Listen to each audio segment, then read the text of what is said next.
ассалому алайкум бинандаҳои азизу арҷуманд. ҳоло ба таваҷҷӯҳи шумо нашри таҳлилӣ ва ҷанбастии ҳафта аз телевизиони симои шаҳри Панҷакейн манзур мегардад. ба ҳамагон маълум аст, ки давоми ҳафтаи сипаришуда дар кишварҳои ҷаҳон ҷумҳурии Тоҷикистон, вилояти Суғ ва шаҳру деҳоти Панҷакейн рӯйдоду воқеаҳои гуногуне ба амал омаданд, ки ҳоло хабарнигорони мо муҳимтарин рӯйдодҳои ҳафтаи сипаришударо барои шумо пешниҳод месозанд.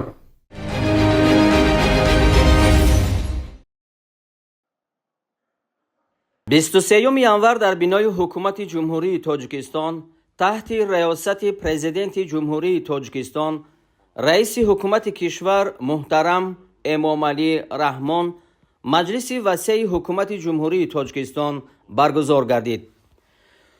дар кори маҷлис роҳбарият ва аъзои ҳукумати мамлакат, дастгоҳи иҷроияи президент ва воҳидҳои сохтории он, роҳбарони мақомоти марказии давлатӣ, идораҳои назди президент ва ҳукумат, корхонаю муассисаҳои ҷумҳуриявӣ, раисони вилоятҳо ва шаҳру ноҳияҳо, роҳбарони муассисаҳои таҳсилоти олӣ, марказҳои татбиқи лоиҳаҳои давлатии сармоягузорӣ, бонкҳои давлатӣ ва саҳомӣ, рӯзномаю маҷаллаҳои расмӣ ва дигар шахсони масъул иштирок карданд. дар маҷлиси васеи ҳукумат натиҷаҳои рушди иқтисодӣ ва иҷтимоии кишвар дар соли 2025 муфассал баррасӣ гардида, вазифаҳои асосӣ барои соли 2026 муайян карда шуданд. дар маҷлиси васеи ҳукумат нахуст ҳисоботи сарвазири кишвар Қоҳир Расулзода оид ба натиҷаҳои рушди иқтисодӣ ва иҷтимоӣ дар соли 2025 шунида шуд. тавре таъкид гардид, сарфи назар аз мушкилоти мураккаби ҷаҳони имрӯз ва таъсири манфии онҳо ба иқтисоди кишвар, соли 2025 барои мардуми Тоҷикистон соли бобарор ба ҳисоб рафта, дар ҳаёти сиёсӣ ва иҷтимоию иқтисодии мамлакат пешравиҳои назаррас ба амал омаданд. ба таъкиди сарвазири кишвар, дар давраи ҳисоботӣ ҳаҷми маҷмӯи маҳсулоти дохилӣ ба 176.9 миллиард сомонӣ баробар гардида, суръати афзоиши он 8.4% таъмин карда шуд. сатҳи таворрум 3.5%-ро ташкил дод, ки нисбат ба соли 2024 0.1 банди фоизӣ кам мебошад. соли 2025 ба қисми даромади бюҷети давлатӣ 60.3 миллиард сомонӣ маблағ ворид гардид, ки нисбат ба нақша 7 миллиард сомонӣ зиёд мебошад. дар соли ҳисоботӣ дар кишвар 400 корхонаи нави саноатӣ ба истифода дода шуда, суръати рушди истеҳсоли маҳсулоти саноатӣ таъмин гардид. таъкид карда шуд, ки бо мақсади таъмини рушди устувори соҳаи энергетика ва ноил шудан ба ҳадафҳои гузошташуда, соли 2025 13 лоиҳаи сармоягузории давлатии соҳа ба маблағи 14.9 миллиард сомонӣ мавриди татбиқ қарор дода шуд. дар натиҷаи тадбирҳои андешидаи ҳукумати кишвар дар соли ҳисоботӣ ҳаҷми истеҳсоли нерӯи барқ нисбат ба соли 2024 7% зиёд гардида ба 24 миллиард киловатт-соат расонда шуд. соли ҳисоботӣ ҳаҷми умумии маҳсулоти кишоварзӣ 84.6 миллиард сомониро ташкил дода, афзоиши он нисбат ба соли 2024 9.5% таъмин гардид. бо мақсади дастгирии соҳибкорӣ ва беҳсозии фазои сармоягузорӣ, таи солҳои охир аз ҷониби ҳукумати кишвар бо роҳи пешниҳод намудани имтиёзҳои андозию гумрукӣ дар самти рушди истеҳсолоти дохилӣ як қатор тадбирҳо андешида шуданд. дар соли 2025 ба кишвар ба маблағи 59.5 миллиард сомонӣ сармояи хориҷӣ ворид шудааст, ки нисбат ба соли 2024 35% зиёд мебошад. дар ин давра ҳаҷми умумии қарзҳои аз ҷониби низоми бонкии кишвар ба соҳаҳои иқтисоди миллӣ ва аҳолӣ додашуда зиёд гардида 30 миллиард сомониро ташкил дод. дар давраи ҳисоботӣ ҳаҷми маблағгузорӣ ба сармояи асосӣ ба 28.7 миллиард сомонӣ баробар гардид, ки нисбат ба соли 2024 23% зиёд аст. татбиқи 14 лоиҳаи сармоягузорӣ ба маблағи умумии 11.7 миллиард сомонӣ дар соҳаи нақлиёт имкон дод ки рушди соҳа таъмин гардад ва дар натиҷа соли сипарашуда тавассути ҳама гуна нақлиёт 155 миллион тонна бор ва 1.1 миллиард мусофир кашонда шуд ки нисбат ба соли 2024 мутаносибан 15.2 ва 11% зиёд мебошад.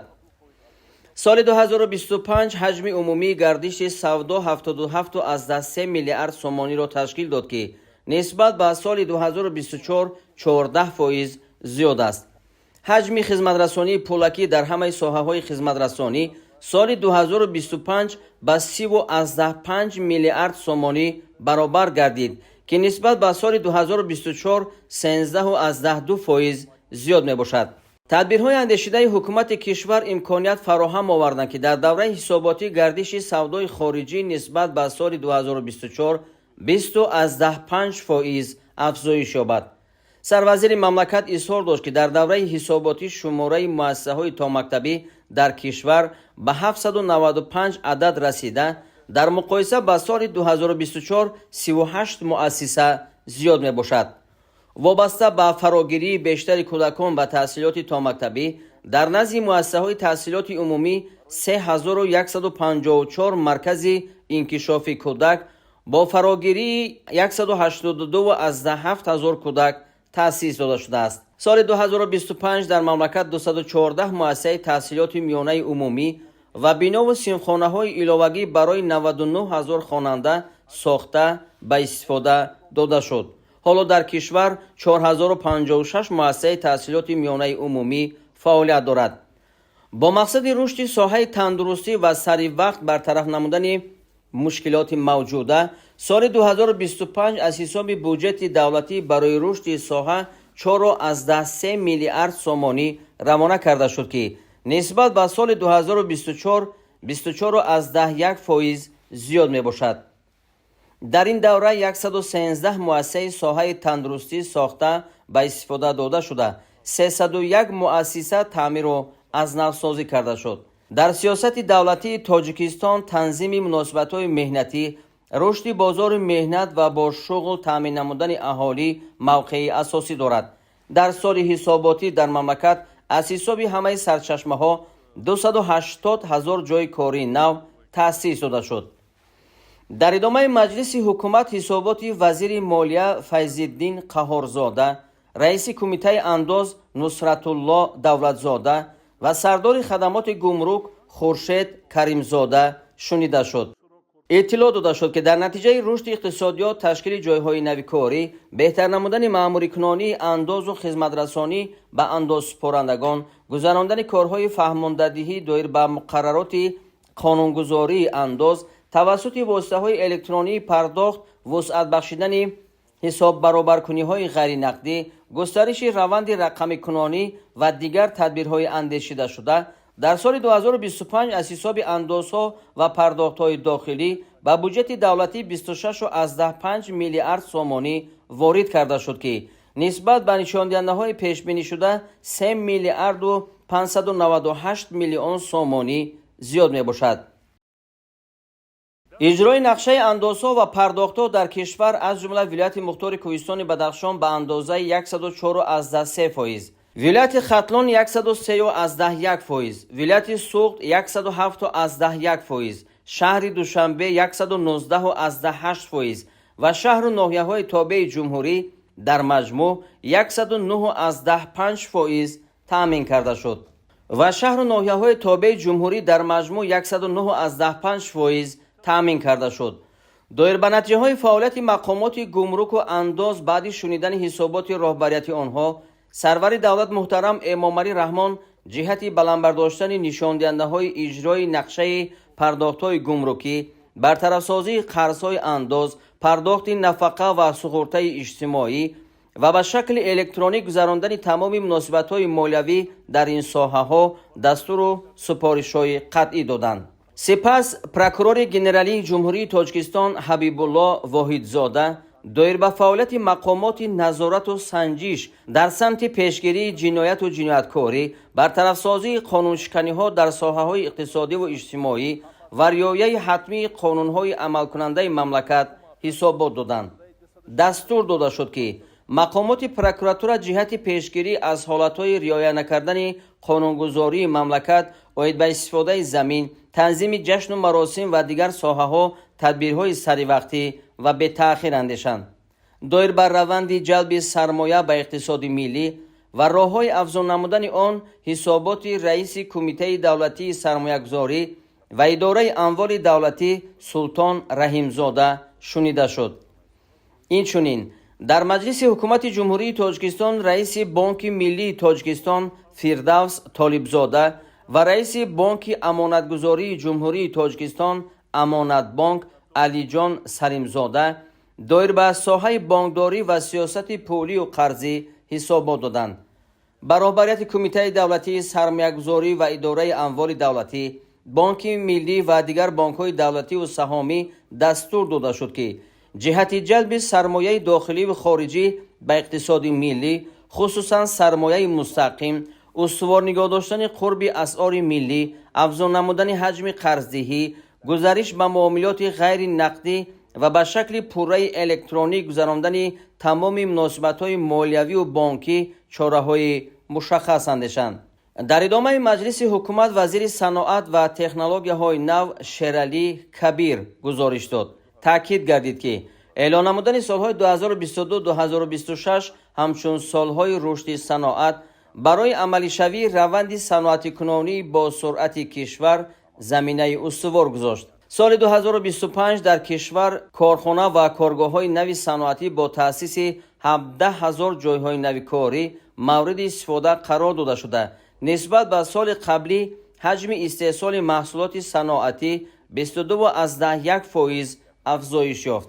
сарвари давлат муҳтарам Эмомалӣ Раҳмон роҳбарияти вазорати саноат ва технологияҳои навро ҷиҳати татбиқи амалии яке аз ҳадафҳои стратегӣ саноатикунонӣ бо суръати кишвар тавассути ба истифода додани иқтидорҳои нави истеҳсолӣ, ба кор андохтани иқтидорҳои бозистода ва пешгирӣ кардани раванди аз фаъолият бозмондани корхонаҳои саноатӣ, афзоиш додани истеҳсоли молу маҳсулоти рақобатноки ивазкунандаи воридот ва ба содирот нигаронда зиёд намудани шумораи корхонаву коргоҳҳои хурди истеҳсолӣ дар шаҳру ноҳияҳо, бахусус дар самти коркарди меваю сабзавот ва таъмини фаъолияти муназзами корхонаҳои саноатӣ ва бо дар назардошти талаботи бозор ба роҳ мондани истеҳсоли маҳсулоти соҳа вазифадор намуданд.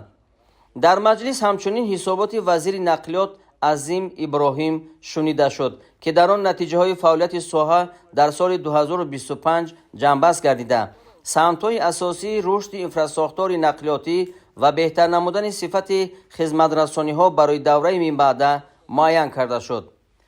вазорати нақлиёт вазифадор карда шуд ки иҷрои вазифаҳои афзалиятнок барои соли 2026, инчунин татбиқи саривақтӣ ва босифати лоиҳаҳои сармоягузориро ки дар соҳа амалӣ мегарданд таъмин намояд.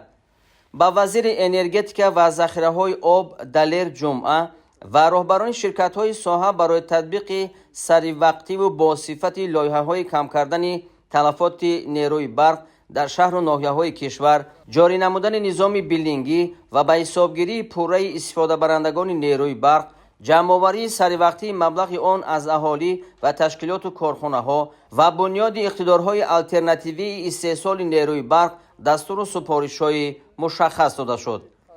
вазири кишоварзӣ Қурбон Ҳакимзода ва раиси Кумитаи ҳифзи муҳити зист Баҳодур Шерализода оид ба истифодаи мақсадноки заминҳо ба гардиши кишоварзӣ даровардани заминҳои нав, зиёд кардани истеҳсоли маҳсулоти кишоварзӣ ва содироти он ба хориҷи кишвар, паррандапарварӣ, рушди соҳаҳои чорводорӣ, зотпарварӣ, моҳипарварӣ, растанипарварӣ, зироату сабзавоткорӣ, коркарди саривақтии замин, истифодаи тухмиҳои хушсифат ва нуриҳои минералӣ, инчунин паёмадҳои тағйирёбии иқлим, вазъи экологӣ ва дигар масъалаҳои марбут ба соҳа ҳисобот доданд. وزارت کشاورزی، اگنتی صادرات، کمیته دولتی اداره زمین و گردیزی، اگنتی بهداشت زمین و آبیاری، اکادمیای علم‌های کشاورزی و مقامات اجرایی محلی حکومت دولتی وابسته به استفاده مقصدناک زمین‌ها، آمادگی همه‌جانبه به موسم کشت بهاری، خصوصاً در سمت استفاده ثمرناک هر یک وجب زمین با در نظر داشت وضع کمبارش و خشک آمدن تیر ماه گذشته، یخابمانی سری وقتی، آماده نمودن پایگاه‌های آبکشی، بهتر نمودن حالت ملیاراتیوی زمین‌ها، رعایت قاعده‌های اگرتکنیکی، بلند برداشتن حاصلناکی زراعت‌های کشاورزی و گرفتن 3-4 حاصل از زمین‌های کارم آبی، نهالشنانی، تأمین خواجگی‌های کشاورزی با تخمی بلندصفت زراعت‌های کشاورزی از جمله تخمی زراعت‌های غله‌دانگی رپرودوکسیای بلند، اینچنین تخمی‌های به اقلیم مطابق شده و پرورش نوع‌های منطقه باب گردیده زراعت‌های کشاورزی و همچنین افزون نمودن صادرات محصولات کشاورزی وظیفه‌دار گردیدند. وزیر معارف و علم رحیم سیدزاده، وزیر تندرستی و حفظ اجتماعی اهالی جمالالدین عبدالله‌زاده و وزیر مهنت مهاجرت و شغل اهالی صالحه خالمحمدزاده جهت بلند برداشتن صفت تحصیلات، تهیه و نشر کتاب‌های با صفت درسی و مواد تعلیمی، بنیاد مکتب‌های نو و زمانوی، ترغیب و تشویق طرز حیات سالم، بنیاد نوسازی بنگاه‌های طبی و مرکزهای سلامتی، همچنین با شغل تامین نمودن مردم در محل‌ها و رشد هنرمندی و کاسبی وظیفه‌دار کرده شدند.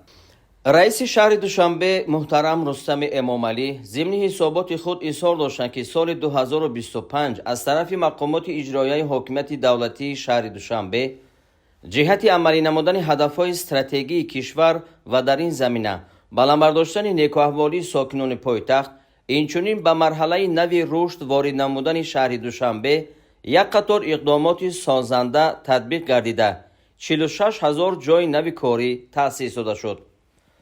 با تاکید رئیس شهر دوشنبه محترم رستم امامعلی، رشد اجتماعی و اقتصادی شهر دوشنبه با نشان دهنده‌های استوار تامین شده، سرعت افزایش مجموعی محصولات منطقوی 8.3% را تشکیل داد و بودجه شهر 22.2% بر زیاد اجرا گردید.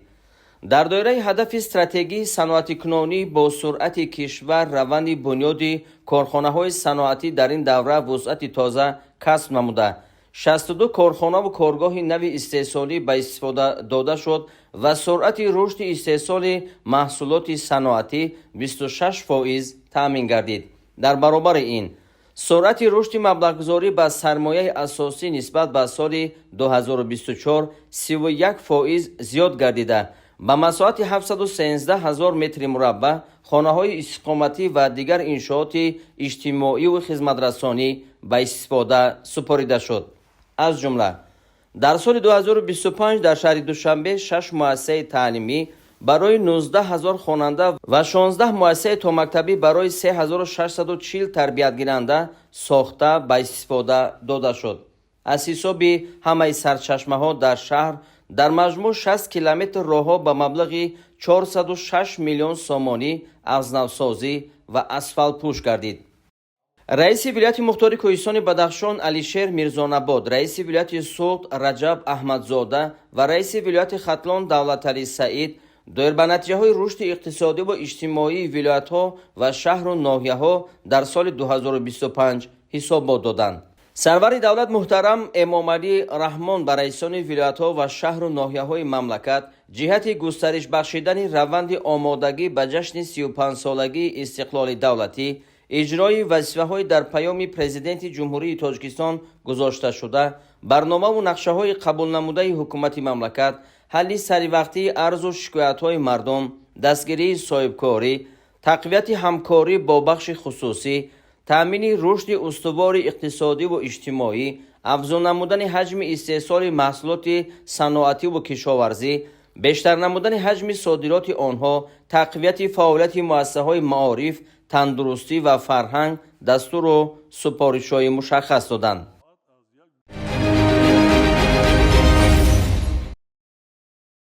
جلسه نوبتی نظارتی نزد رئیس شهر پنجکین صبح 20 январи سال 2025 برگزار گردید.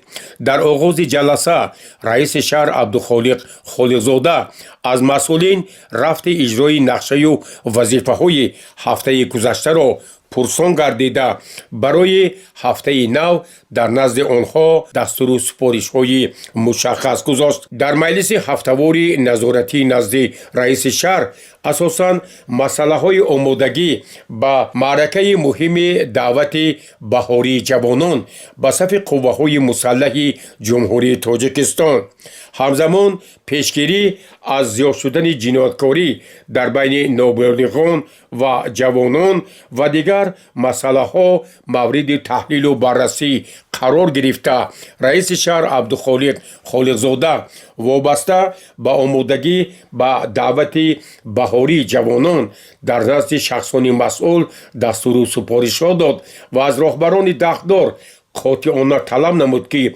کارهای ترغیباتی و تشویقاتی را جهت پیشگیری از جنایتکاری در بین نابالغان و جوانان با یک مناسبت خیلی جدی مناسبت نمایند. در مجلس هفته‌واری نظارتی راهبر نو شبکه کمک اولیه طبی سانیتری شهر پنجکین که به این وظیفه بزرگمیر امینوف تعیین شده بود معرفی گردید.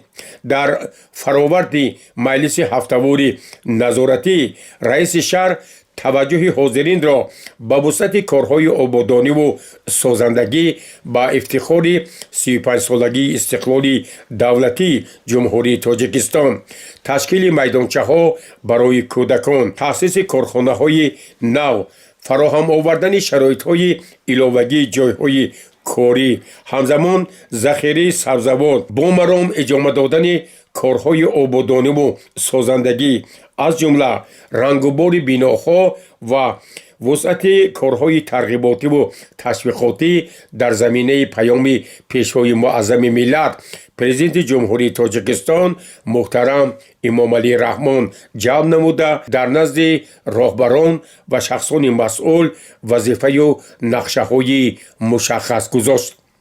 گزارش عباس همراسوده و اسماعیل خالف.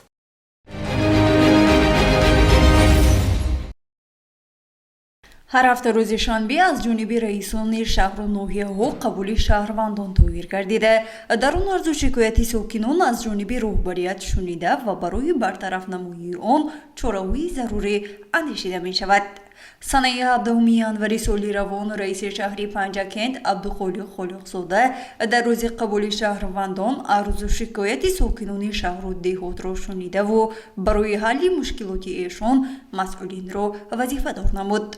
از جمله در این روز بیش از 50 نفر شهروندان اوید به مسئله های مساعدت به حل بحث زمین، بهداشت شرایط زیست، تامینات با قطعه زمینی نزد حولیگی، بنیاد کارگاه خرد خدمت رسانی، بهداشت وضع اکولوژی، دستگیری برای اشتراک در مسابقه های بین المللی ورزشی، رسانیدن کمک مادی و مالیوی و دیگر مسئله های مورد نظرشان مراجعت نمودند. ضمن شنیدن مراجعت های شهروندان راه‌های قانونی حل آنها فهمانیده به 1 نفر عربچه معیوبی و به 10 نفر یاری مادی رسانیده شد. رئیس شهر جهت حل مشکلات شهروندان، معاونان و راهبری دستگاه اینچنین شخصانی داخلدار و وظیفه‌دار نموده جهت سری وقت خطی و شفاهی جواب گردانیدن به مراجعت‌های شهروندان سپارش‌های مشخص داد. گزارش مرتبه رحمان و اسماعیل جان خالف و طلبشاه تاشیف.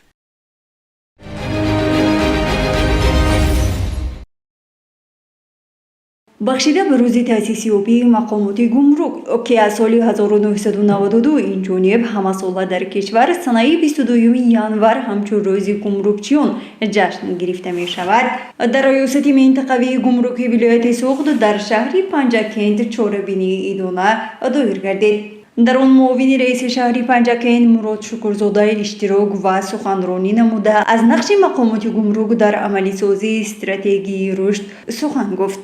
ӯ қайд намуд ки имрӯз мақомоти гумрук ба як воситаи муҳими татбиқи сиёсати иқтисодии кишвар ва институти муқтадири таъминкунандаи амнияти иқтисодию тиҷоратӣ ва фарҳангию иҷтимоӣ мубаддал гардидааст. истиқлолияти давлатии ҷумҳурии тоҷикистон барои ташаккулу пешрафти ҳамаи соҳаҳои ҳаёти ҷомеа аз ҷумла соҳаи гумрук шароит ва имконияти мусоидро дар рушди иҷтимоию иқтисодии мамлакат фароҳам овард. муовини раиси шаҳр паёми шодбошии раиси шаҳри панҷакент абдухолиқ холиқзодаро ба саҳми ҳозирин расонида ҳама кормандони ин сохторро ба рӯзи идашон шодбош гуфт ва дар оянда барои таъмини амнияти кишвар ба ишон бурдбориҳо таманно намуда аз номи мақомоти иҷроии ҳокимияти давлатии шаҳри панҷакент ба ишон сипоснома ва тӯҳфаҳои хотиравӣ тақдим гардид. инчунин роҳбарияти дигар сохторҳои қудратие ки дар ин ҳамоиш иштирок доштанд паёми шодбошии хешро расонида ба кормандони раёсати минтақавии гумруки вилояти суғд дар шаҳри панҷакент бурдбориҳо таманно намуданд. роҳбарияти раёсати минтақавии гумруки вилояти суғд дар шаҳри панҷакент ба ин паёмҳои шодбошӣ изҳори қаноатмандӣ намуда қайд намуд ки дар оянда низ барои амнияти кишвар саҳми босазои хешро хоҳанд гузошт. гузориши Мартаба Раҳмонова ва Талабшо Тошев.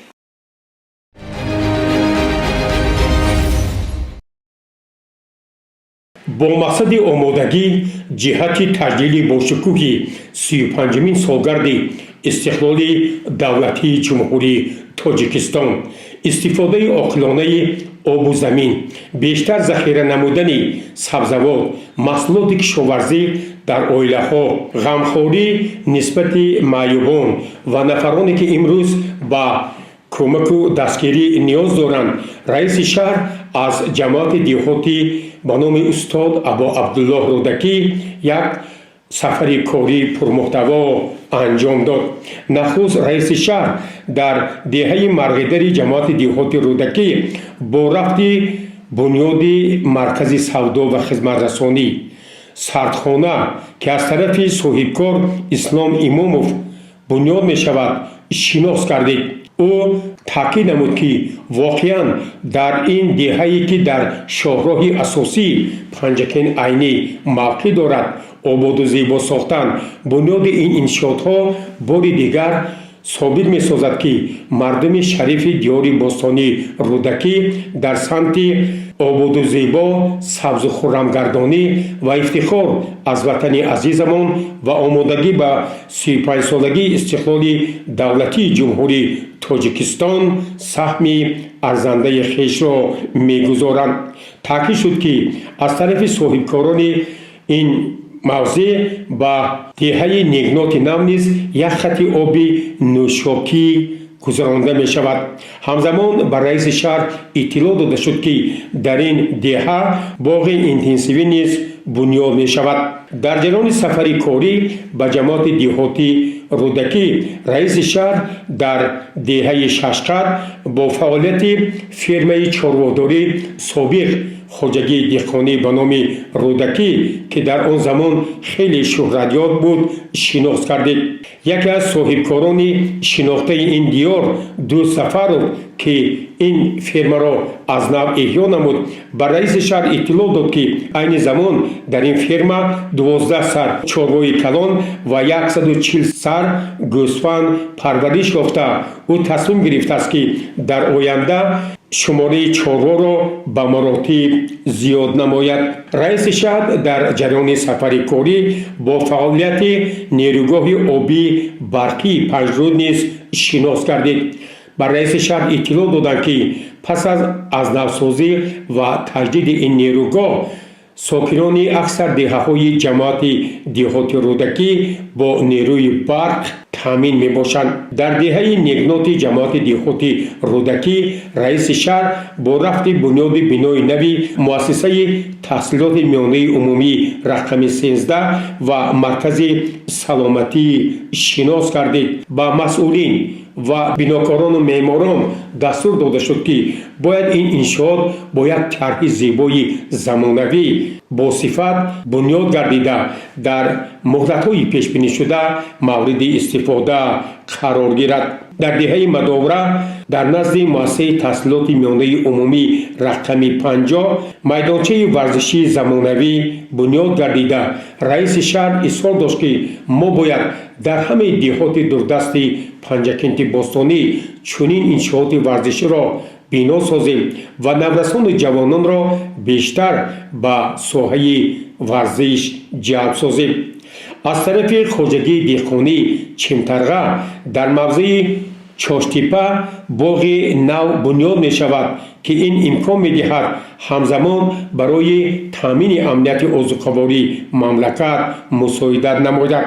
بر رئیس شهر اطلاع دادند که برای آبیاری نمودن موضع چاشتیپه از خط آبی نوبت سوم کانال مرغدر پس از تجدید و نوسازی آب پالیزی تامین کرده می شود. مورد ذکر است که رئیس شهر پنجکن عبدالخالق خالقزاده در همه آن دهه‌هایی که بازدید کاری انجام داد به منزل شهروندان تشریف آورد. با اهل خانواده ها پیرامون ذخیره محصولات خوراکه، کشاورزی و استفاده عاقلانه زمین، آمادگی به دوره کشتی بهاری صحبت‌های صمیمانه انجام داد. از آنها دعوت کرد که باید هر یک خانواده برای احتیاجات خویش در دوره تیر ماه زمستان و در مجموع برای 2 سال مواد ضروری خوراک را ذخیره نماید. در دهه نگنات جماعت دهاتی رودکی رئیس شهر عبدالخالق خالقزاده با معیوبان این دهه حافظ رسولوف و شمس با مرزویف یک عیادت خاصه انجام داد. با آنها یک صحبت صمیمانه کرد و همزمان اصرار داشت که آنها تحت نظارت دائمی مقامات اجرایی محلی حاکمیت دولتی شهر پنجکن و جماعت دهاتی رودکی قرار دارند. باید تذکر داد که از طرف رئیس شهر پنجکن به 10 نفر شهروندان کلانسال و کودکان معیوب جماعت دهاتی رودکی عربچه‌های معیوبی مواد خوراکه و دیگر کمک‌ها تقدیم گردید. در خاتمه سفر کاری به جماعت دهاتی رودکی در دهه ارتوش رئیس شهر با فعالان و ساکنان جماعت دهاتی رودکی ملاقات آورسته مقصد و مرام خویش را وابسته به آموزش تطبیق پیام‌های اساسگذار صلح و وحدت ملی، پیشوای ملت، پرزیدنت جمهوری تاجیکستان و مجلس عالی جمهوری تاجیکستان واسطه کارهای آبادانی و سازندگی به استقبال 35مین سالگرد استقلال دولتی جمهوری تاجیکستان، استفاده عاقلانه آب و زمین، تعلیم و تربیت فرزندان، روی آوردن به کارهای سبز و خرمگردانی و در مجموع باز هم آباد و زیبا ساختن دهه‌های جماعت دهاتی رودکی جلب ساخت و در این جاده به آنها سلامتی موفقیت تمنا کرد. گزارش عباس همراسزاده و شاه حسین صالحوف.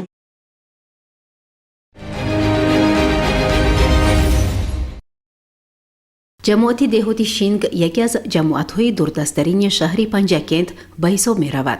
آن نزدیک 40 کیلومتر دور از مرکز شهر بوده در دامنکه‌ها جایگیر است. اهالی جماعت دهاتی شینگ زیاد از 13,000 نفر میباشد. در این منطقه در عموم 11 مؤسسه تحصیلاتی میانه عمومی، 10 عدد بنگاه طبی، 1 مرکز سلامتی و 1 بیمارخانه منطقوی دارای 20 کات عمل میکند. دهات مذکور که در دامنکه‌ها جایگیر است با هوای صاف و طبیعت زیبا و ناتکرارش همگان را مفتون میکند. با مقصد شناسایی از زندگی مردم این دهه دوردست رئیس شهر پنجکent عبدالخالق خالقزاده به جماعت دهاتی شینگ سفر کاری انجام داد. نخست رئیس شهر از رفت بنیاد مغازه و زرتراشخانه در دهه راودین شناس گردید. ساکن این دهه صنعت باباقلوف همراه فرزندانش انشاءات را به اندازه 4 بر 6 متر با مبلغ زیاد از 200,000 سومانی бунёд намуд. дар назар аст дар арафаи ҷашни байналмилалии наврӯз мағоза ва сартарошхона мавриди истифода қарор гирад. من صاحبکار با بقول سند جان همین تصمیم گرفتم که در همین دیهی دو دسته همین راودین همین مغازه یعنی مرکز خدمت رسانی ها ساخته به استفاده تیم. شکر استقلالیت که ما به همین نتیجه رسیدیم. در آینده با دیگر بر اینجا با یک سرتراشخانه خدا خواهد همین این تا عید نوروز خدا خواهد سپرده می شود. 4-5 نفر جای کار می شود. همزمان در این دهه رئیس شهر پنجاکند عبدالخالق خلیقزاده از فعالیت مؤسسه تحصیلاتی میانه عمومی رقم 78 شناس گردید. اطلاع داده شد که در این دبستان 230 نفر طلبگان علم آموخته، 18 نفر آموزگاران پرتجربه در شرایط خوبی کاری فعالیت میبرند. инчунин дар деҳаи ровадин як хонаи саломатӣ амал мекунад ки 3 нафар ҳамширагони шафқат ба сокинон дар муолиҷаи бемориҳо кӯмаки тиббӣ мерасонанд. раиси шаҳри панҷакент абдухолиқ холиқзода зимни шиносоӣ ба масъулин ҷиҳати корҳои ободонӣ ва ташкил намудани ҳуҷраҳои иловагӣ ки зарур дониста мешавад ҷалби кадрҳои ҷавон супориш дод. ёдовар бояд шуд ки дар деҳаи ровадини ҷамоати деҳоти шинг зиёда аз 1250 нафар аҳолӣ умр ба сар бурда, як мактаб, як хонаи саломатӣ ва як масҷиди панҷвақта фаъолият мекунад. дар ҳамин ҷо раиси шаҳри панҷакент бо сокинони ин деҳа суҳбати озод намуда аз зиндагиашон пурсон шуд. ҳамзамон даъват карда шуд ки мардум дар корҳои ободониву созандагӣ бунёди кӯдакистони муосир таъмири роҳҳо саҳми хешро гузошта маҳалли зисти худро зебову шукуфон намоянд. пирони рӯзгордидаи деҳа дар навбати худ аз даврони соҳибистиқлолӣ ва сулҳу субот ва амни кишвар шукргузорӣ карданд. من رستم بی علی شاهدی راودین سنم ده 80 در اومده است. حاضر خدا به شکر منه بسیار کارهای آباد میشد. من پنجکتی ما همه شهر آباد شده است که خیلی کیف میکنید که رفته اشهری مسکوبه من خیلی شهرهای تماشا کردم من تا پنجکتی من تر نیم بیاد. خیلی آبادی رحمت به پرزیدنت ما که جناب عالی که همه خیلی بیا کردن آبادی ها کردن که ما حضور کرده گشتگیم رحمت به رئیس شهر ما که این قسم به فرمانی آدم خیلی پنجکتی ما دیها ما آباد شد.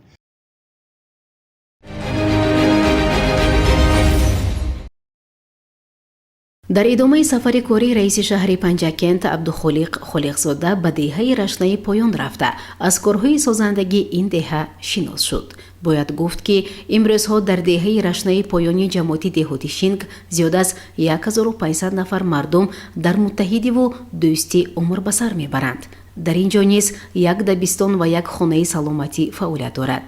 роҳбарияти мақомоти маҳаллӣ бо рафти бунёди бинои нави муассисаи таҳсилоти миёнаи умумии рақами 62 дар деҳаи рашнаи поён ки бо маблағгузории буҷети мақомоти иҷроияи ҳокимияти давлатии вилояти суғд аз ҷониби паймонкор ширкати бинокории сусе сохта мешавад шинос шуда барои дар муҳлати муқарраршуда бо сифати хуб ба истифода омода намудани бино дастур дод. бинои нав аз як ошона ва 12 синфхона иборат буда он барои ба таълиму тарбия фаро гирифтани 480 нафар хонанда дар 2 баст пешбинӣ гардида дар назар аст то анҷоми соли таҳсили ҷорӣ мавриди истифода қарор дода шавад.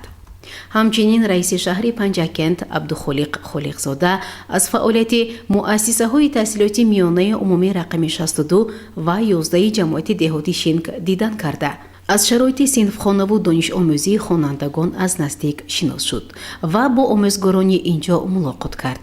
қайд гардид ки ҳукумати ҷумҳурии тоҷикистон дар пешрафти соҳаи маориф тадбирҳо меандешад. мақсад аз амалӣ сохтани иқдомҳо дар самти рушди илму маориф беҳтар гардонидани сатҳу сифати таълим ва тарбияи кадрҳои ба талаботи замони имрӯза ҷавобгӯ мебошад. таъкид шуд ки ҳар сол аз тарафи ҳукумати ҷумҳурии тоҷикистон барои таълиму тарбияи насли наврас ва муҳайё намудани шароити мусоиди таълимӣ барои сохтмон ва таъмиру азнавсозии мактабҳо маблағҳо ҷудо карда мешавад. бар замми ин худи мардуми сарбаланди диёрамон бо ташаббуси хеш синфхонаҳои иловагӣ ва майдончаҳои варзишӣ месозанд то ин ки фарзандонашон дар шароити хуби замонавӣ илм андӯхта соҳиб маълумот гарданд ки ин сазовори аҳсану офарин аст. гуфта шуд омӯзгор шахсе аст ки афкори ҷомеаро месозад, насли наврасро тавассути таълим ва тарбия ба роҳи рост, ба донишомӯзиву васеъ кардани ҷаҳонбинӣ ва соҳибкасбу соҳибтахассус шудан ҳидоят мекунад. ба омӯзгорон тавсия дода шуд ки насли ҷавонро дар рӯҳияи ватандӯстиву зиракӣ ва ҳушёрӣ, ободонӣ, сабзу хорамгардонии диёр тарбия намоянд. бояд гуфт ки имрӯзҳо бо амри дил ва хоҳишу таваҷҷӯҳи беандоза сокинон роҳҳои деҳаро ба тартиб медароранд. онҳо тариқи ҳашар дар назди оромгоҳи деҳаи Ровадин барои сохтани нишастгоҳ ҳисса гузоранд. раиси шаҳри Панҷакент Абдухолиқ Холиқзода зимни боздид аз рафти корҳои сохтмонӣ бо мардум суҳбат намуда аз корҳои неку ободонии мардуми банангу баномӯз изҳори сипос намуд.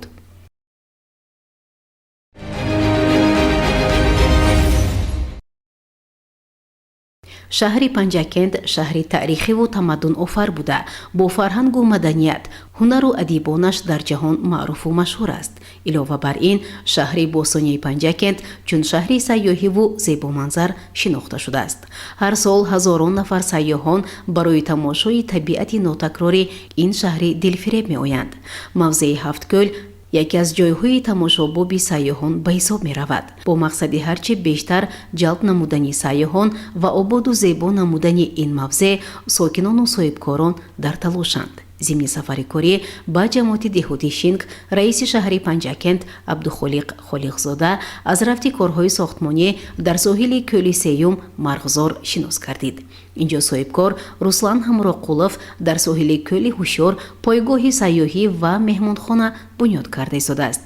меҳмонхона иборат аз 3 ошона, 48 ҳуҷра ва барои 90 кас пешбинӣ шудааст.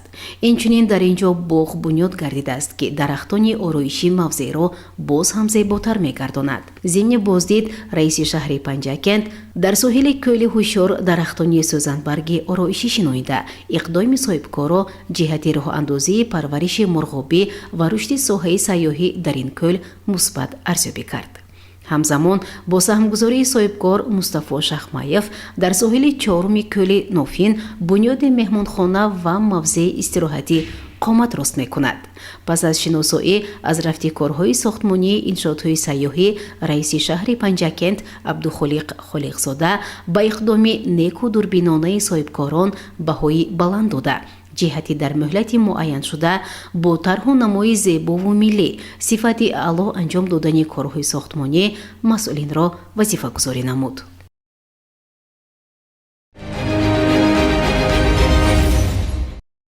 айёдати маъюбон ва ниёзмандон яке аз сиёсатҳои иҷтимоии ҳукумати ҷумҳурии тоҷикистон буда ин дастури сарвари давлатро роҳбарияти мақомоти иҷроияи ҳокимияти давлатии шаҳри Панҷакент ҳамеша амалӣ менамояд.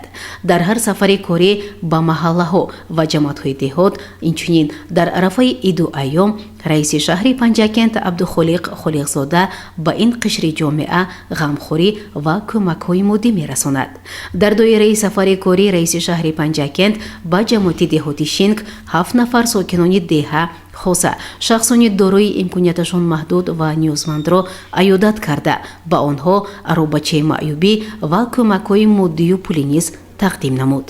зимни суҳбати самимӣ қайд гардид ки ҳифзи иҷтимоии маъюбон аз ҷумла шахсони дорои маъюбият дошта яке аз самтҳои муҳим ва асосии сиёсати иҷтимоии давлату ҳукумат хоса сарвари давлат муҳтарам Эмомалӣ Раҳмон ба ҳисоб рафта дар ин самт пайваста тадбирҳои зарурӣ амалӣ карда мешавад. айёдатшудагон аз дастгириву ғамхориҳои доимии роҳбарияти ҳукумати кишвар ба сарвари давлат муҳтарам Эмомалӣ Раҳмон, раиси вилояти Суғд Раҷаб Аҳмадзода ва раиси шаҳри Панҷакент Абдухолиқ Холиқзода изҳори сипос ва миннатдории хешро баён карданд.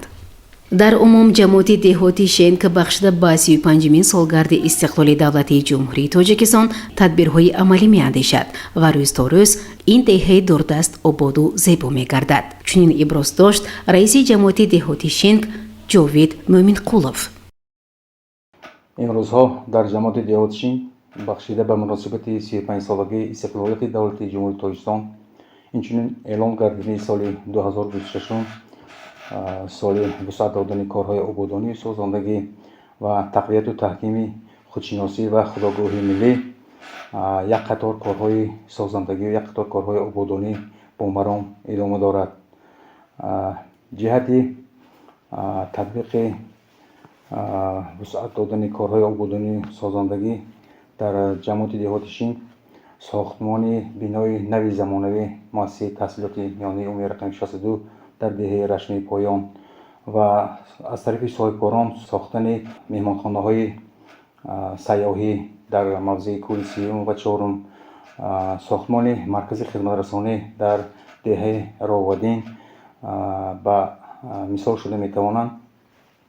ҳамчунин дар назар аст ки минбаъд барои сохтмони варзишгоҳҳо, сохтани коргоҳҳои хурдидозандагӣ, сохтани сартарошхонаҳо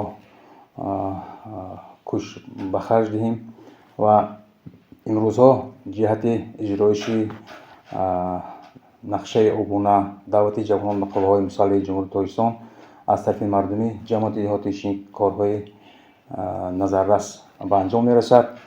имрӯзҳо ҳар яки моро зарур аст ки ҷиҳати татбиқи сиёсати хиратмандонаи асосгузори сулҳу ваҳдати миллӣ пешвои муаззими миллат ҷаноби олӣ муҳтарам эмомалирраҳмон камари ҳиммат баста ба халқу миллати худ софдилона хизмат кунем.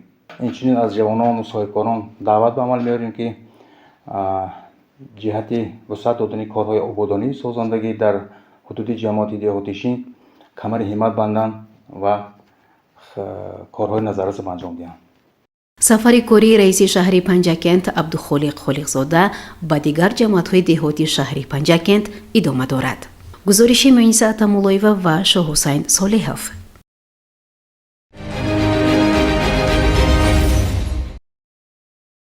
чуноне ки иттилоъ дода будем, дар асоси дастуру супоришҳои ҳукумати ҷумҳурии тоҷикистон ва раиси вилояти суғд муовини аввали раиси маҷлиси миллии маҷлиси олии ҷумҳурии тоҷикистон раҷаб аҳмадзода барқияи вазорати кишоварзӣ аз 7 январи соли 2026 семинар машварати бозомӯзӣ дар мавзӯи таъмини рушди устувори соҳаҳои мухталифи кишоварзӣ дар шароити тағйирёбии иқлим ва оид ба коҳиш додани он дар истеҳсоли маҳсулоти кишоварзӣ дар шаҳри панҷакент идома дорад.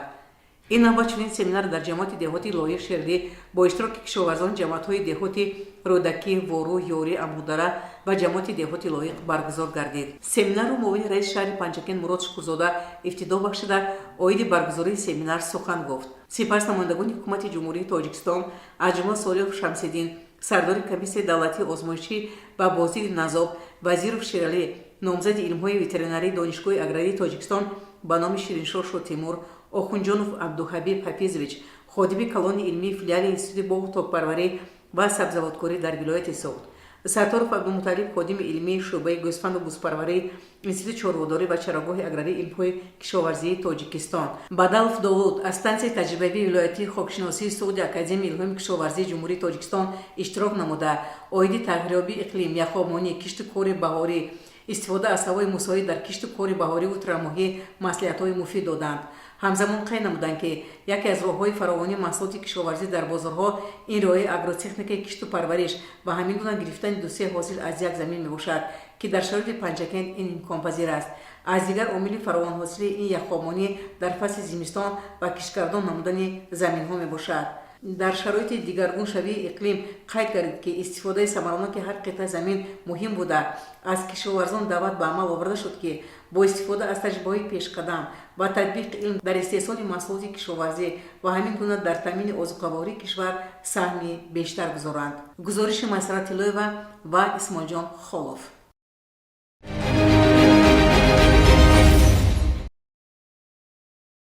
дар заминаи нақшаи чорабиниҳои мақомоти иҷроияи маҳаллии ҳокимияти давлати шаҳри панҷакент дар ҳамкории иттилооти бо ширкати Садо ва Симо ҷиҳати тарғибу ташвиқи паёми асосгузори сулҳу ваҳдати миллӣ пешвои миллат президенти ҷумҳурии Тоҷикистон муҳтарам Эмомалӣ Раҳмон ки санаи 16 декабри соли 2025 ба Маҷлиси Олии Ҷумҳурии Тоҷикистон ироа карданд, корҳои тарғиботӣ, таҳияи барномаҳо ва нишастҳои гуногун идома дорад. Дар ҳамоиши навбатии маърифатӣ таҳти унвони паёми пешво роҳнамои мо нахуст муовини раиси шаҳри Панҷакен Мурод Шукрзода пиромони рафти корҳои тарғиботиву ташвиқотӣ аз тарафи гурӯҳҳои корӣ мақомоти иҷроияи маҳаллӣ ҳокимияти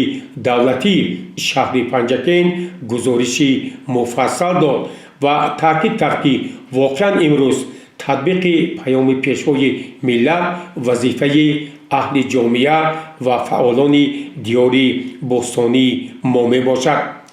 Дар ин мизи мудаввар сармутахассиси шӯъбаи рушди иҷтимоӣ ва робита ба ҷомеа Зебунисо Исломова, омӯзгори коллеҷи омӯзгорӣ шаҳри Панҷакен Толиб Шихимов, муовини сарвари коллеҷи тиббӣ Мақсудӣ Хисрав, омӯзгори муассисаи таҳсилоти миёнаи умумии рақами 3 Тоҷинисо Юнусӣ, омӯзгори муассисаи таҳсилоти миёнаи умумии рақами 15 Умида Мирзоева, донишҷӯи коллеҷи тиббӣ Султонзода Шаҳзода пиромони нишондодҳои паёми пешвои миллат президенти муҳтарам Эмомалӣ Раҳмон андешаҳои хешро баён намуда, ҳамзамон ба саволҳои таҳиягарони барнома ҷавобҳои мушаххас доданд.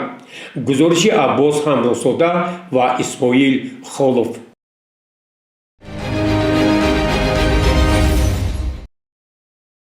мулоқоту суҳбатҳои гурӯҳи таблиғотӣ мақомоти иҷроияи маҳаллӣ ҳокимияти давлатии шаҳри Панҷакен ҷиҳати шарҳу изоҳи паёми навбатии пешвои муаззами миллат президенти ҷумҳурии Тоҷикистон муҳтарам Эмомалӣ Раҳмон ба Маҷлиси Олии Ҷумҳурии Тоҷикистон дар маҳаллаҳои шаҳр ташкилоту корхонаҳо бомаром идома дорад.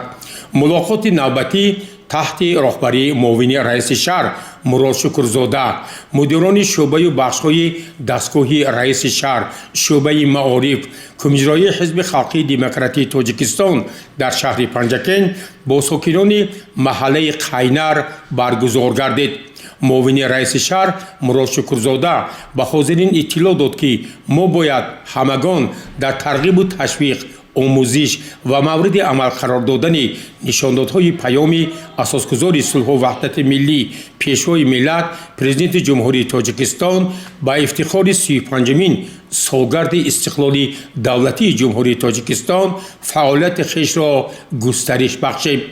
намояндагони шӯъбаю бахшҳои дастгоҳи раиси шаҳр, мақомоти иҷроияи ҳокимияти давлатии шаҳри Панҷакен, кумиҷроии ҳизби халқии демократии Тоҷикистон дар шаҳри Панҷакен, шӯъбаи маориф ва дигар нотиқон дар бораи баландбардоштани маърифати аҳли ҷомеа, тарбияи фарзанд, дигар масъалаҳое, ки ба ободонии Панҷакенти бостонӣ дар заминаи дастури супоришҳо ва нишондодҳои паёми пешвои миллат сарчашма мегирад, андешаву мулоҳизоти хешро баён карданд ва гурӯҳи таблиғотӣ аз ҳозирин даъват ба амал овард, ки бояд сокинони маҳаллаи Қайнар, яке аз маҳаллаҳои калонтарини шаҳри Панҷакен, дар татбиқи паёми пешвои миллат ва нақшаҳои чорабиниҳо ба ифтихори 35-солагии истиқлолияти давлатии ҷумҳурии Тоҷикистон саҳми арзандаи хешро мегузоранд.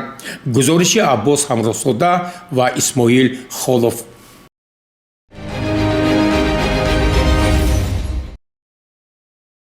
дар асоси нақшаи кории кумитаи иҷроии ҳизби халқии демократии Тоҷикистон дар шаҳри Панҷакент маҷлиси ҷамъбастии фаъолияти шӯъбаҳои таблиғот ва иттилоот, занон, ҷавонон و شورای سابقه‌داران کمیته اجرایی حزب خلقی دموکراتی تاجیکستان در شهر پنجکند در مجلسگاه کمیته شهری حزب برای سال 2025 دایر گردید. در جلسه مذکور اعضای فعالان حزب از تشکیلات‌های ابتدایی حزبی از حساب زنان، جوانان و سابقه‌داران شرکت ورزیدند. رئیس کمیته اجرایی حزب خلقی دموکراتی تاجیکستان در شهر پنجکند مرادزاده مستانه جلسه را حسن آغاز بخشید. او قید نمود که کمیته اجرایی حزب خلقی دموکراتی تاجیکستان در شهر پنجکند طبق نقشه کاری خود در سال 2025 با مقصد نتیجه گیری از فعالیت شعبه‌های تبلیغات و اطلاعات زنان و جوانان در سال 2025 مساعدت برای باز هم بهتر گردیدن فعالیت شعبه‌های ذکر شده که بلاک ایدئولوژی حزب را تشکیل می‌دهند تصمیم گرفت جلسه علاهیده را برگزار نماید. همزمان تاکید کرده شد که ما حزبیان حالا تحت تأثیرات عمیق انجمن 15 حزب خلقی دموکراتی تاجیکستان و پیام پرزیدنت جمهوری تاجیکستان به مجلس عالی جمهوری قرار داریم که در این دو همایش برای دولت و ملت و حزبیان از هر جهت مهم و آینده ساز سمت‌های افضلیت‌ناک فعالیت در سال 2025 و 5 سال آینده مشخصاً مقرر کرده شدند. از روی مسئله یکم روزنامه مجلس مدیر شعبه ترغیبات و اطلاعات کمیته اجرایی حزب خلقی دموکراتی تاجیکستان در شهر پنجکند علیشیر مطربوف سخنرانی نموده. او قید نمود که اساسگزار صلح و وحدت ملی پیشوای ملت پرزیدنت جمهوری تاجیکستان محترم امام علی رحمان ضمن ارائه پیام پیرامون رشد و پیشرفت ساحه‌های اقتصاد و صنعت، انرژتیکا، راه و نقلیات، امنیت و مدافعت، حفظ حقوق و ترتیبات، تندرستی، فرهنگ، علم و معارف و ورزش و سیاحی ابراز اندیشه نموده دستور دادند که در شرایط امروزه جامعه جهانی باید امنیت ملی و رشد استواری اقتصادی ثابت قدمانه تامین شده سطح و صفت زندگی مردم باز هم بلند برداشته شود. در ادامه جلسه از روی مسائل روزنامه حاضرین سخنرانی نموده بعداً مرادزاده مستانه اندیشه‌های خود را پیرامون فعالیت شعبه‌ها بیان نموده دستور و سفارش‌های خویش را بهر در عمل تطبیق نمودن هدف‌های نیک و سازنده حزب خلقی دموکراتی تاجیکستان در سال 2026 ارائه نمود. اینچنین قید گردید که برای سزاوار استقبال نمودن سنه مهم تاریخی 35 سالگی استقلالیت دولتی جمهوری تاجیکستان هر اعضای حزب را ضرور است که برای عملی شوی نقشه‌های نیک و سازنده حکومت کشور و حزب خلقی دموکراتی تاجیکستان سهم ارزنده خود را گذارند. گزارش مرتبه رحمان و اسماعیل جان خالف.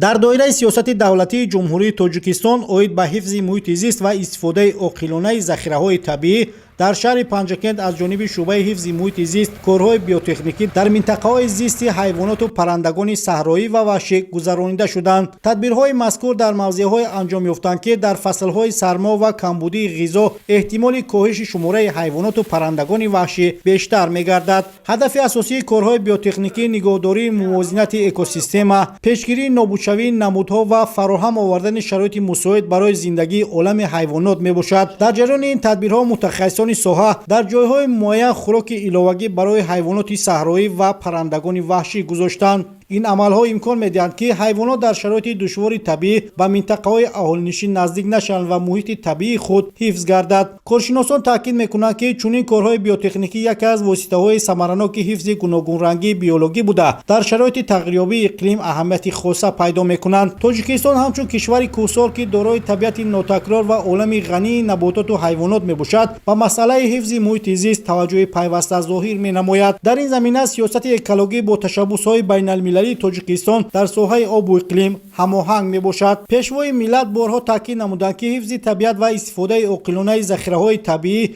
عامل مهم رشد استوار و تامین زندگی با صفت نسل‌های آینده است. مسئولین شعبه حفظ محیط زیست شهر پنجکند گفتند که کارهای بیوتکنیکی به طور مرحله‌ای ادامه یافته در برابر تامین غذا و آب همچنین کارهای فهماندهی با اهالی و شکارچیان گذرانیده میشوند. هدف از این تدبیرها بلند برداشتن معرفت اکولوژی و پیشگیری حالت‌های برای شکار غیرقانونی میباشد. اجرای چنین اقدام‌ها نشان می‌دهد که حفظ طبیعت در پنجکند تنها وظیفه یک نهاد نیست، بلکه یک مسئولیت عمومی به حساب می‌رود. همکاری ساختارهای داخلدار، جامعه و مقامات مسئول امکان می‌دهد که محیط زیست حفظ شده، عالم حیوانات همچون ثروت ملی برای آیندگان نگاه داشته شود. کارهای بیوتکنیکی در شهر پنجکند دلیل روشنی آن است که تاجیکستان در راه هماهنگسازی رشد اجتماعی و اقتصادی با حفظ محیط زیست قدم‌های استوار می‌گذارد. دلیل بازار، زرهانی نعمت‌الله، شهر پنجکند. اخبار.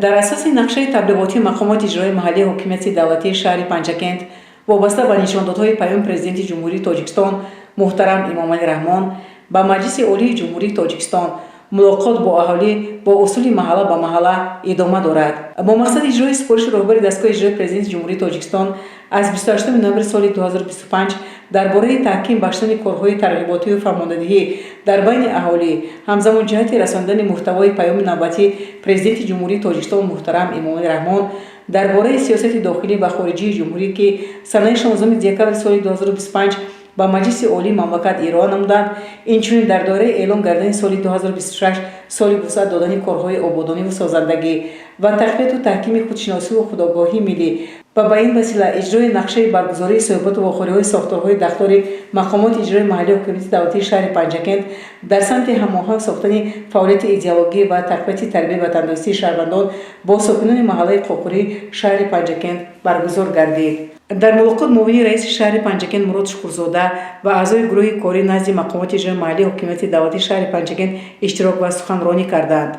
هدف از برگزاری ملاقات مذکور فهماندن محتوای قانون‌های ملی جمهوری تاجیکستان درباره تنظیم جشن و مراسم در جمهوری تاجیکستان، درباره مسئولیت برای تعلیم و تربیت کودک که سنه 20 یونیو سال 2024 با تغییر لایحه‌های نو مورد عمل قرار گرفته بودند.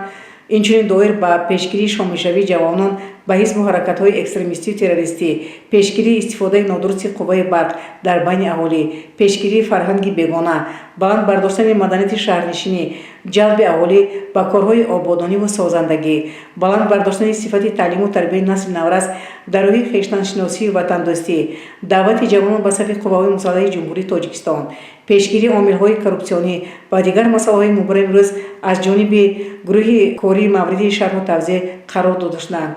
مراد شکورزاده اوید به تقویت کارهای آبادانی و سازندگی، شکرگزاری از فضای صلح و ثبات، تربیت فرزندان، پیشگیری عملهای خرافاتی، جلب نمودن ساکنان به آبادی محله، کاربست درست در سامانهای اجتماعی، حمایت منفعت‌های ملی، افتخار از تشبس‌های جهانی پیشوای ملت و دیگر مسائل جاری سخن کرد. باید ابراز نمود که چنین صحبت و واخوری‌ها طبق جدول تصدیق کرده در دیگر دهات‌ها ادامه خواهند یافت. گزارش مسرت طلایی‌وا و طلبشاه تاشر.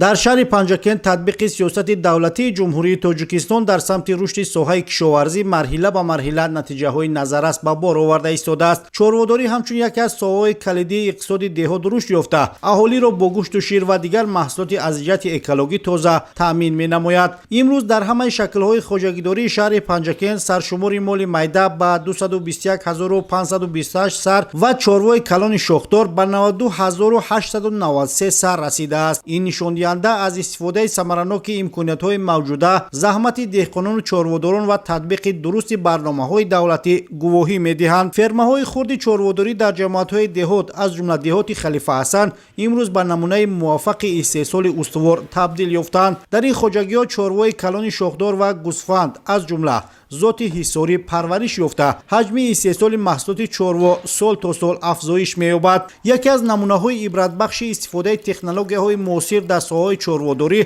تجربه ساکن دهه دیوشتیچ شاروخ بابازاده میباشد. او با استفاده از پنل‌های برقی آفتابی در فرم شخصی خود گرمخانه بنیاد نموده در تمام فصل سال خوراک سبز استحصال می‌کند. در گرمخانه دان جو و دیگر زراعت‌های دانگی طبق تکنولوژی مخصوص سبزانیده شده برای غذادهی چاروا استفاده می‌شوند. 3 ماه شد سر کرده با اصول سبزه جو سبزانده گیدروپونیک میگن.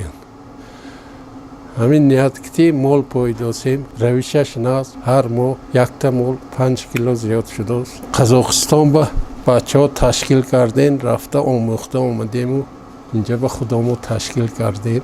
این اقدام در شرایط عملی می‌گردد که استفاده منبع‌های برقرارشونده انرژی یکی از سمت‌های مهم سیاست دولتی تاجیکستان به حساب می‌رود. تشبس‌های جهانی تاجیکستان در سمت آب و اقلیم و رشد اقتصاد سبز امروز در سطح محلی نیز ثمره واقعی می‌دهند. ثمره نوکش همین که مال‌ها تیز می‌گیرد، محصولات خوشخور نشخور ندارد، بوی پروش نمیزند، گوشتش تازه مولا.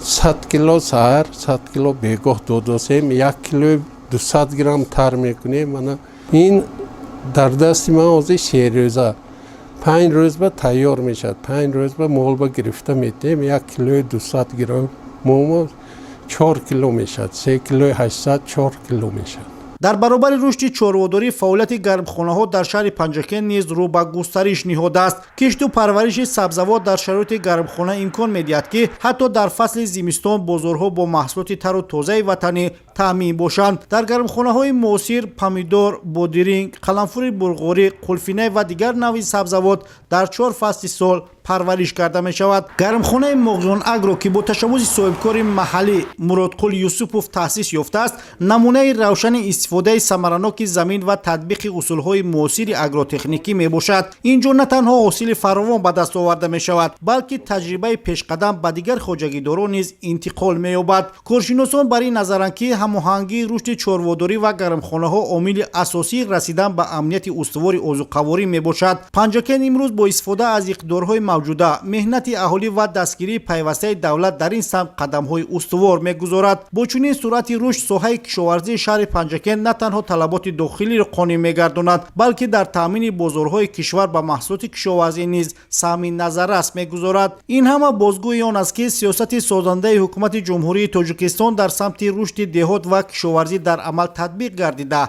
ثمره واقعی می‌دهد.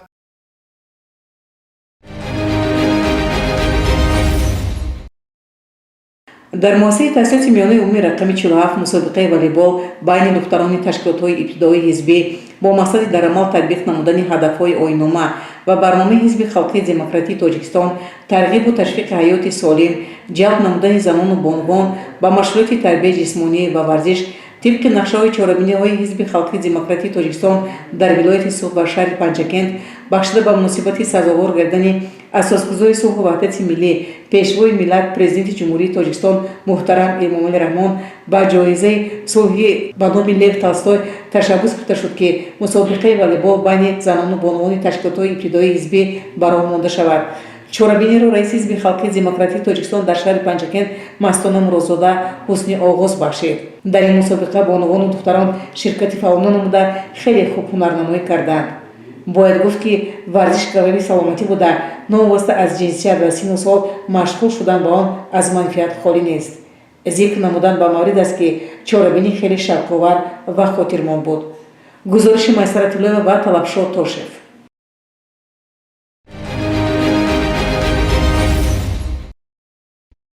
واقعاً هفته‌ای که سپری گردید در خاطرات ما با رویداد واقعه‌های گوناگونش ثبت خواهد شد. اینک هفته نو آغاز می‌یابد.